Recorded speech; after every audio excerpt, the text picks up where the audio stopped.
Ketika orang tidak melakukan ritual-ritualnya terhadap Gunung Merapi itu yang Sapu Jagat ataupun dengan si Nyi Roro Kidul, itu kenapa terus ada aja katanya jadinya ada bencana atau apa? Itu gimana itu pergeserannya? Pergeseran apanya? Dari folklore mungkin ya, dari cerita rakyat menjadi kayak sesuatu yang diyakini terus kemudian kejadian sesuatu yang buruk malah. Iya. Kalau nggak mengikuti. Sesuatu yang diyakini bukan berarti benar, dan sesuatu yang tidak kita yakini juga bukan berarti itu salah gitu. Jadi maksudnya kita terbuka saja pada kemungkinan-kemungkinan bahwa folklore itu nyata atau benar, atau mungkin saja memang di sana ada roh, arwah dan sebagainya. Cuman secara historis kronologinya memang seperti itu. Jadi misalkan kalau mau dikaitkan gitu ya, bahwa sebenarnya Nyi Roro Kidul itu memang ada, bahwa jin atau makhluk gaib yang menguasai Laut Selatan itu memang mungkin ada, tetapi kemudian menjadi sangat kuat dan memiliki dampak besar terhadap masyarakat adalah ketika ada penyatuan antara Raja-Raja Jawa dengan Pantai Selatan. Bisa aja ditafsirkan seperti itu, atau bahwa sebenarnya itu adalah metafor, bahwa misalkan tidak ada jin yang ada di Pantai Selatan, yang ada adalah kekuatan besar alam di selatan Jawa yang kemudian berdampak besar terhadap sesuatu yang di daratan. Ya, itu bisa ditafsirkan macam-macam karena namanya juga adalah cerita rakyat gitu. Jadi kita nggak berbicara soal apakah Nyi Roro Kidul itu ada atau enggak, kemudian memberikan musibah atau enggak, itu bukan. Yang kita bicarakan itu adalah tradisi masyarakat dalam menyikapi kekuasaan. Jadi legitimasi kekuasaannya didapatkannya dari sana gitu. Dan harus diakui juga bahwa sejak saat itu memang sampai setidaknya sampai zaman Pak Harto itu masih berlaku. Oh gitu. Masih berlaku. Jadi misalkan Bung Karno selalu dikait-kaitkan dengan Pantai Selatan gitu ya. Kemudian ada hotel yang konon katanya di situ ada kamar tempat Bung Karno. Dengan Ratu Pantai Selatan dan sebagainya, ya selalu dikait-kaitkan. Bahkan misalkan ada orang yang mencoba untuk mengaitkan, atau pihak yang mencoba mengaitkan bahwa Soekarno lengser itu adalah ketika Pak Harto mengorbankan 1 juta manusia untuk tumbal kepada Ratu Pantai Selatan. Jadi Ratu Pantai Selatan dibuat berselingkuh dan lepas dari Bung Karno itu adalah setelah Pak Harto menumbalkan 1 juta manusia dalam peristiwa G30S itu. Ya, selalu bisa dikaitkan dengan itu. Nah, setelah itu kan beneran lengser. Setelah lengser, nah kemudian Kanjeng Pantai Selatan itu kemudian ditempatkan kepada istrinya Pak Harto, yaitu Ibu Tin. Maka setelah Ibu Tin kemudian wafat, Pak Harto tidak lagi memiliki hubungan dengan Kanjeng Pantai Selatan, dan akhirnya berapa tahun kemudian langsung dilengserkan.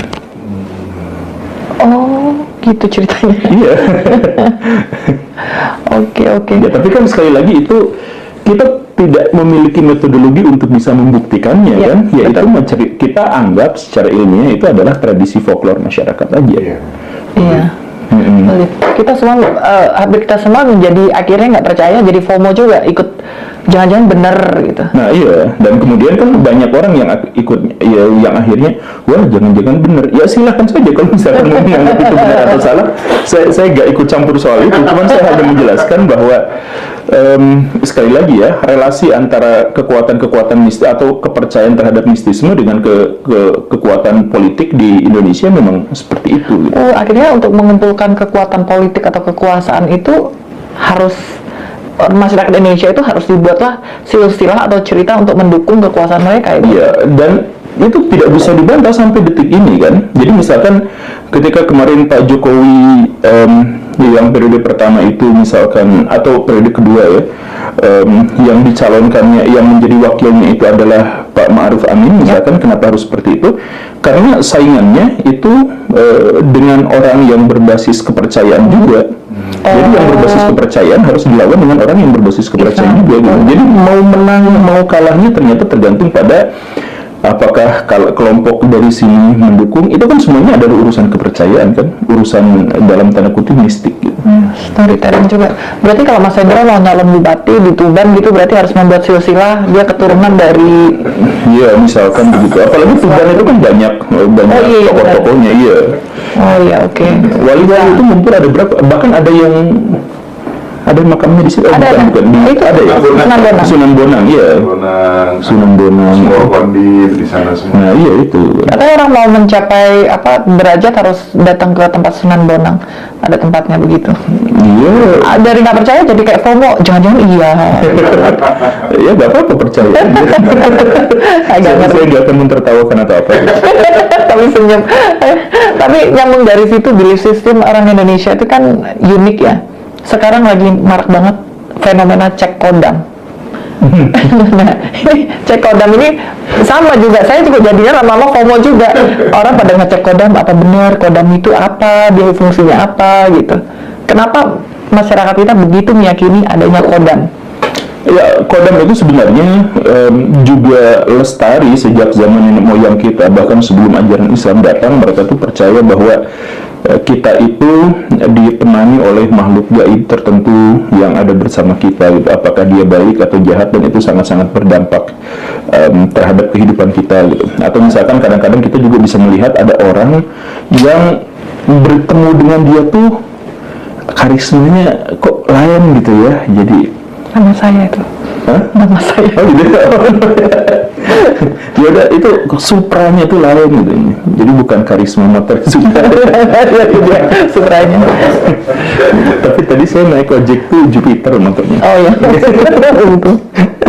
Nah, iya, jadi orang-orang di zaman dulu itu mencoba untuk mengkait-kaitkan adakah sesuatu yang gaib yang bersama kita, karena kepercayaan leluhur kita dulu sebelum kedatangan agama-agama internasional itu, mereka tuh percaya bahwa roh itu masih bertahan di bumi dan menjadi bagian dari kehidupan manusia. Makanya, dan mereka biasa menyebutnya dengan istilah tu.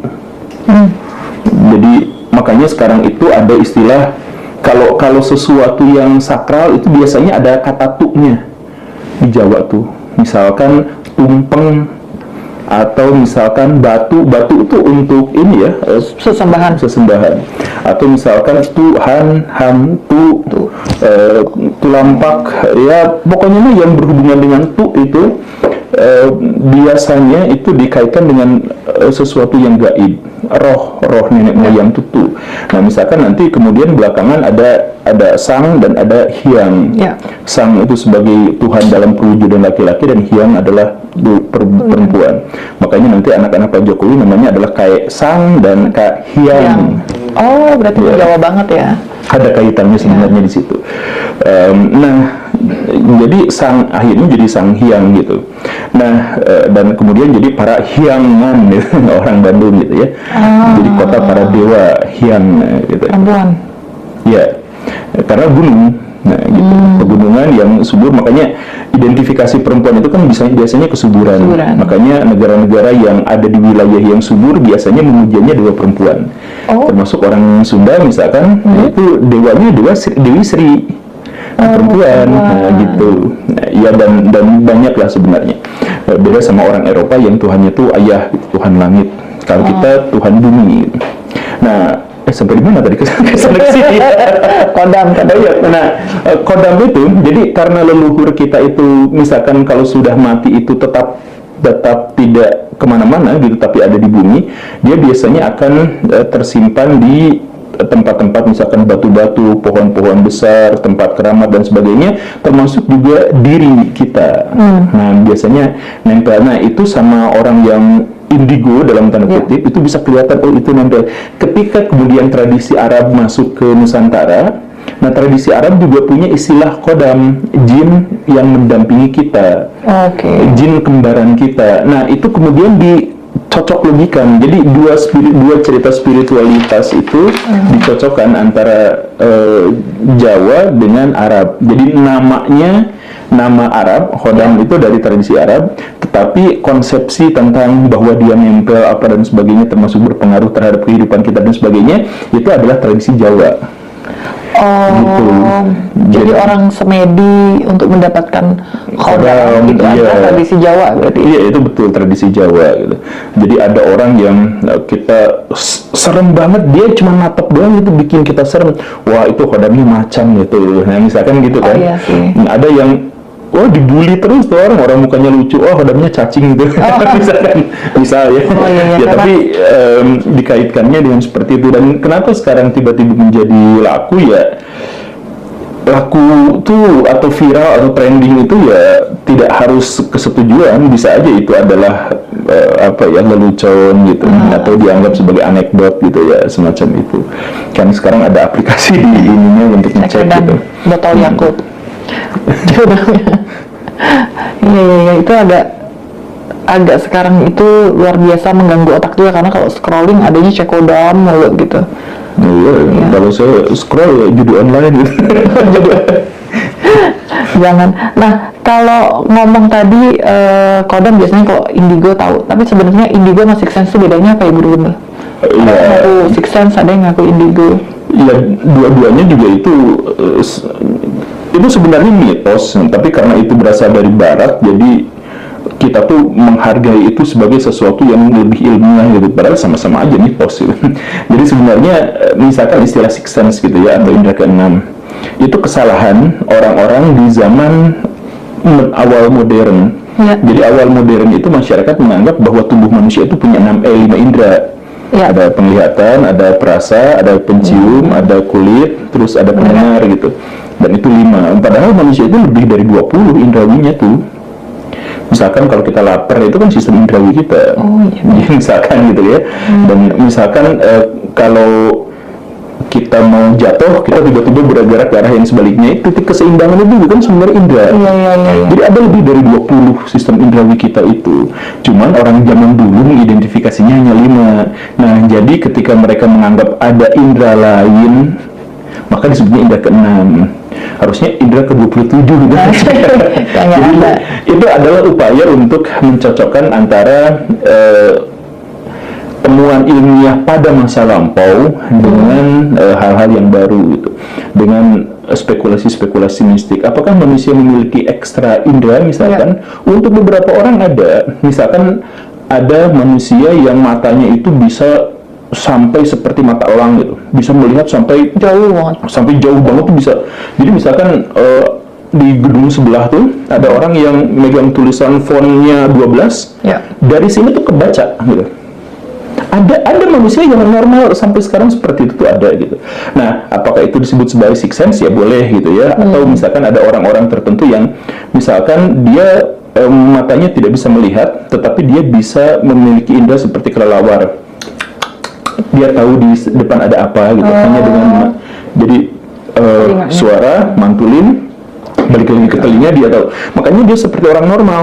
Ada orang tidak bisa melihat, tapi seperti orang normal, asal dia mampu membantulkan suara. Jadi dia tahu ini terbuat dari plastik, dia tahu ini terbuat dari kaca dan sebagainya, hanya dengan pantulan. Jadi seperti, nah ini orang zaman dulu akan menyebut ini adalah mata malaikat. Nah, kayak di film Si Buta dari Gua Hantu itu kan penjahatnya mata malaikat yang awalnya itu.